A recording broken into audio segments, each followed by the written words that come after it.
तो hey everyone and welcome to my YouTube channel Snowbirds Biology. तो आज का जो हमारा टॉपिक है वो है five kingdom system classification that was given by R.H. Whittaker in the year 1969। तो इससे पहले मैंने आपको दो लेक्चर्स पढ़ाए थे अबाउट क्लासिफिकेशन के बारे में, और जो R.H. विटेकर ने क्लासिफिकेशन दी थी जिसमें उसने जितने भी ऑर्गेनिजम्स थे उनको क्लासिफाई किया था इनटू 5 सेपरेट किंगडम्स में। वो कौन कौन से किंगडम थे? Monera, Protista, Fungi, Plantae and Animalia. ठीक है, तो मोनिरा का मैंने आपको डिटेल में बताया था। तो आज हम पढ़ेंगे सेकंड किंगडम के बारे में जो है प्रोटिस्टा। ठीक है, तो मोनिरा का मैं आपको थोड़ा सा ब्रीफ बताती हूँ कि मैंने आपको बताया था कि जितने भी बैक्टीरिया हैं, जितने भी सेलुलर बैक्टीरिया है वो सबके सब किस में आएंगे? मोनिरा में आएंगे, जो कि प्रोकैरियोट्स है। इसके अंदर न्यूक्लियस नहीं होता है। ठीक है, जो डीएनए होता है वो एज इट इज साइटोप्लाज्म में होता है। तो ये खास एक फीचर है मोनिरा के ऑर्गेनिज्म में, क्योंकि सिर्फ मोनिरा ही ऐसे ऑर्गेनिज्म है जो प्रोकैरियोट्स है। बाकी जितने भी आप देखोगे, ये जितने भी किंगडम है, 4 किंगडम, ये सबके सब यूकैरियोट्स है। तो आज हम पढ़ेंगे प्रोटिस्टा के बारे में। तो सबसे पहले हम इसका सेल टाइप देखते हैं कि वेदर इट इज प्रोकैरियोटिक और यूकैरियोटिक या और कुछ है। तो इट इज यूकैरियोटिक। यू का मतलब होता है ट्रू, मतलब सही मानों में न्यूक्लियस है। कैरियोटिक का मतलब होता है न्यूक्लियस, कैरियन का मतलब होता है न्यूक्लियस। ठीक है, तो इनके अंदर न्यूक्लियस होता है। ओके, नॉट जस्ट लाइक मोनिरा जिसमें न्यूक्लियस नहीं होता। ठीक है, ओके। तो अब देखो, नंबर सेकंड चीज जो है वो है इसकी सेल वॉल। मोनिरा में हमने पढ़ा कि सेल वॉल प्रेजेंट होती है, किसकी बनी होती है वो सब हमने पढ़ा। ठीक है, क्योंकि बैक्टीरिया को सेल वॉल की तो बहुत ज्यादा नीड है, उसको प्रोटेक्शन चाहिए। ठीक, तब जाके वो सर्वाइव हो जाएगा इनटू एक्सट्रीम कंडीशंस में। ठीक है, तभी बैक्टीरिया आप देखो हर जगह पाए जाते हैं, क्योंकि उनके जो सेल वॉल है वो उनको प्रोटेक्ट करता है, उनके अंदर जो उसका मटीरियल है उसको प्रोटेक्ट करता है। तो प्रोटिस्टा में देखो क्या है, किसी में होता है, किसी में नहीं होता है। तो यहाँ से हमें एक बात पता चलती है कि जिन भी ऑर्गेनिज्म में सेल वॉल प्रेजेंट होता है, तो माइंड में एक क्वेश्चन आता है कि फिर इसको हमने क्यों नहीं डाला मोनिरा में?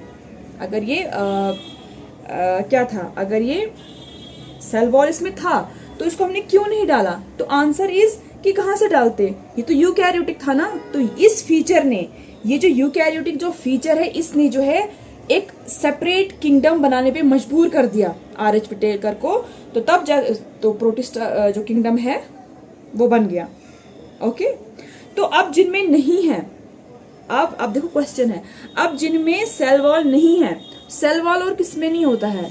सेल वॉल नहीं होता है किंगडम एनिमलिया में, जैसे ह्यूमंस में, बाकी जो एनिमल्स हैं उनमें सेल वॉल प्रेजेंट नहीं होता है। हमारे अंदर सेल मेम्ब्रेन ही प्रेजेंट होती है। तो फिर क्वेश्चन अराइज होता है, तो फिर हमने इसको एनिमल्स में क्यों नहीं डाला? तो उसका आंसर ये है, उसका आंसर इसका तीसरा फीचर है। ये पहला फीचर आया cell type, number second is cell wall, जिसके बेस पे हम ऑर्गेनिज्म को हम सेपरेट हम कर रहे हैं। ठीक है, number third is body type. Body type इसकी क्या है? क्या ये ह्यूमंस की तरह, एनिमल्स की तरह कॉम्प्लेक्स है? क्या इसके अंदर ऑर्गन सिस्टम है? नहीं, इसके अंदर क्या है? It's cellular, just like Moneras. जिस तरह से मोनिराज सेलुलर है उसी तरह ये है।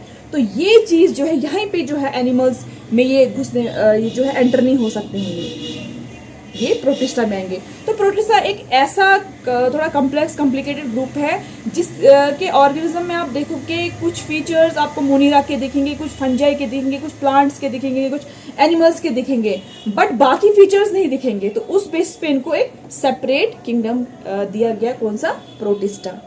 ठीक है, यहाँ तक ठीक है? अच्छा, अब फिर से मैंने ये लिख लिया है। Number fourth feature is mode of nutrition. Mode of nutrition भी ज़रूरी है, उस बेसिस पे भी हम ऑर्गेनिज्म को एक अलग किंगडम में रख सकते हैं। तो मोड ऑफ न्यूट्रिशन क्या है? ऑटोट्रॉफिक है। कुछ ऑर्गेनिज्म है जो खुद खाना बनाते हैं, तो मतलब कि उनके अंदर क्लोरोप्लास्ट है, और कुछ हेटेरोट्रॉपिक है, हमारी तरह जो खुद खाना नहीं बना सकते हैं, दूसरों पे फीड करते हैं, दूसरों पे डिपेंडेंट है। तो ऑटोट्रॉफिक में आप एग्जांपल आप देख लो, यूग्लिना एंड क्लैमाइडोमोनास। ये जब आप एल्गी का टॉपिक पढ़ोगे वहां पे आपको ये एग्जांपल्स नजर आएंगी। तो उस टाइम पे आपको याद रखना है कि ये जो एल्गी है इसमें प्रोटिस्टा भी प्रोटिस्टा के मेंबर भी प्रेजेंट है। देखो ये इस तरह का स्ट्रक्चर इनका होता है, इसके अंदर ये क्लोरोप्लास्ट है और ये जो है ये फ्लैजिला है इसके, और इससे थोड़ा ये मोटाइल होता है, ठीक है, ये बात की बात है। तो ये आगे जो खाना खुद बनाते हैं। और फिर नंबर सेकंड इज हेट्रोट्रॉफिक। देखो एमीबा का अगर आप देखोगे ना, एमीबा का इसका ऐसा स्ट्रक्चर है, इसका भी थोड़ा बहुत लिंक मिलता है ह्यूमंस के साथ। अब आप बोलोगे ये तो एक सेल है, क्योंकि प्रोटिस्टा क्या है, ये आपको याद रखना, प्रोटिस्टा जो है यूकारियोटिक सेलुलर ऑर्गेनिज्म है। ये इनकी खास पहचान है, यूनिक पहचान है इनकी, मतलब सेलुलर भी है लेकिन वहां से वो कैरी क्या कर रहे हैं, एक न्यूक्लियस कैरी कर रहे हैं, ठीक है, जो कि लोअर ऑर्गेनिज्म में काफ़ी ये मतलब रेयर चीज़ है, क्योंकि बैक्टीरिया में आपने देखा कि उसमें न्यूक्लियस नहीं होता है, एक सेलुलर है, वो सिंपल चीज़ है। लेकिन आहिस्ता आहिस्ता जब ये इवॉल्व हो गए, क्योंकि देखो क्या होता है कि मिलियंस ऑफ ईयर्स एगो जब अर्थ बनी है, फिर लाइफ फॉर्म भी आई एग्जिस्टेंस में, तो सबसे पहले जो एग्जिस्ट हुए वो यही बैक्टीरिया थे। और फिर आगे जाके जब बहुत एवोल्यूशन हो गया, मतलब मिलियंस ऑफ ईयर्स लगते हैं एवोल्यूशन को, तो फिर क्या हुआ, वो जो सेल्स हैं उनके अंदर कुछ सेल्स में थोड़ी मॉडिफिकेशन हो गई और वो जो है उनके अंदर एक ट्रू न्यूक्लियस आ गया, तो वही मेंबर जो है प्रोटिस्ट है। तो अगर आप देखोगे मतलब जो आर.एच. विटेकर ने पहला नंबर मुनीरा का रखा है, फिर नंबर सेकंड पे प्रोटिस्टा रखा है, एवोल्यूशन के हिसाब से भी वैसे रखा हुआ है कि मतलब सिंपलर फॉर्म को पहले रखा है, फिर जो कम्प्लेक्स होते गए हो गए फिर उनको बाद में रखा गया, ठीक है। अब देखो ये मैं जो बोल रही थी एमीबा जो है रिजेंबल क्यों करते हैं, क्योंकि जो इसका डाइजेशन वाला मेथड है ना वो ह्यूमंस के साथ मिलता है, वो एनिमल्स के साथ मिलता है।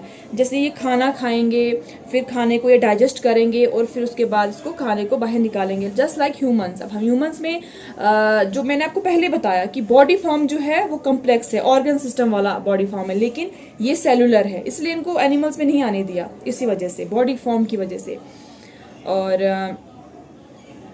और हाँ ऑटोट्रॉफिक है, ठीक है, क्योंकि ये भी क्राइटेरिया है ना ऑटोट्रॉफिक। तो ये जो है एनिमल किंगडम में तो आपको कोई भी ऑर्गेनिज्म ऑटोट्रॉफिक नहीं मिलेगा, है ना। तो दो रीजंस हैं। तो एमीबा ये हो गया, ठीक है। तो प्लाज्मोडियम जो है ये भी एक प्रोटिस्टा है और ये भी मतलब एक सेल का है, यूकारियोटिक है। और इसका मैं आपको बता दूं, ये जो है मलेरिया जो है वो इसी की वजह से होता है। तो मलेरिया ना बैक्टीरिया ना वायरस ना फंगस से होता है, वो एक प्रोटिस्टा की वजह से होता है, ठीक है। तो एमीबा भी खुद में बहुत खतरनाक ऑर्गेनिज्म है। मैं आपको एक एग्जांपल बताती हूँ कि एक जगह पे अमेरिका में आई थिंक, वहाँ पे एक लड़का जो है वो एक पूल में नहाने गया। वो पूल जो था वो सही कंडीशन में नहीं था, कुछ मतलब साफ पानी नहीं था वहाँ पे, थोड़ा आइसोलेटेड जैसा था जगह था वो।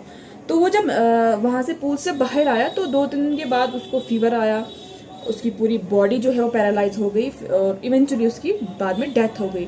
तो उस फिर बाद में पता चला कि इसके अंदर जो है, इसके नोस्ट्रल्स के अंदर जो है एमीबा घुस गया था, जो कि उस पूल में था, क्योंकि जो ये एमीबा होते हैं ना पानी में होते हैं, मतलब गंदे पानी में, ठीक है। तो ये उसके नोस्ट्रल से घुस के उसके ब्रेन में चला गया और वहाँ पे जो है फिर ऑब्वियसली वहाँ पे रिप्रोड्यूस हो गया, बहुत सारी कॉपीज इसने बनाई, अपनी पॉपुलेशन बनाई और वहाँ पे भी जो ब्रेन खाने का काम किया।